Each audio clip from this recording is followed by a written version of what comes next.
30 वर्ष की बहुत सी लड़कियां घर बैठी हैं क्योंकि उनके सपने हैसियत से बहुत ज्यादा हैं। यह स्थिति समाज की छवि को खराब कर रही है। सबसे बड़ा मानव सुख सुखी वैवाहिक जीवन होता है। पैसा भी आवश्यक है, लेकिन कुछ हद तक।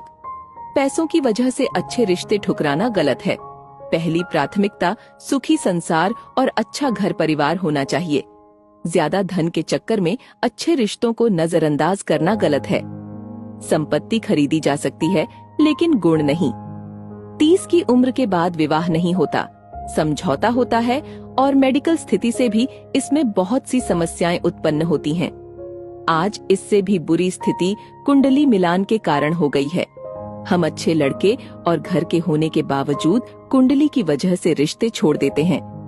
36 में से 20 या फिर 36 के 36 गुण मिलने पर भी जीवन में तकलीफें हो रही हैं, क्योंकि हमने लड़के के गुण नहीं देखे। बेटी के रिश्ते के लिए लड़के में 24 कैरेट का सोना खरीदने जाते हैं और 4-5 साल व्यतीत हो जाते हैं। उच्च शिक्षा या जॉब के नाम पर भी समय व्यतीत कर देते हैं। लड़के देखने का अंदाज भी समय व्यतीत का अनोखा उदाहरण हो गया है। खुद का मकान, फर्नीचर, कमरे, गाड़ी, रहन सहन, खान पान, भाई बहन, बंटवारा, माँ बाप का स्वभाव, नाते रिश्तेदार, कद, रंग रूप, शिक्षा, कमाई, बैंक बैलेंस और सोशल मीडिया पर एक्टिवनेस जैसी बातें पूछी जाती हैं। हालात ऐसे हैं कि माँ बाप की नींद 30 की उम्र पर खुलती है। फिर 4-5 साल की दौड़ धूप बच्चों की जवानी को बर्बाद कर देती है। इस वजह से अच्छे रिश्ते हाथ से निकल जाते हैं और माँ बाप अपने ही बच्चों के सपनों को चूर चूर कर देते हैं। एक समय था जब खानदान देखकर रिश्ते होते थे, जो लंबे भी निभते थे।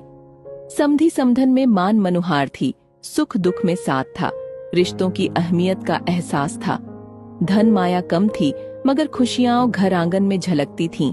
आज की स्थिति में माता पिता को जागरूक होना होगा और लड़कियों की शादी 22-24 साल की उम्र में करनी चाहिए और लड़के की 25-26 साल की उम्र में। घर, गाड़ी, बंगला से पहले व्यवहार तौलो। माँ बाप भी आर्थिक चकाचौंध में बह रहे हैं। पैसे की भागम भाग में रिश्ते नातेदार छूट रहे हैं, घर परिवार टूट रहे हैं, प्रेम और प्यार सूख रहा है।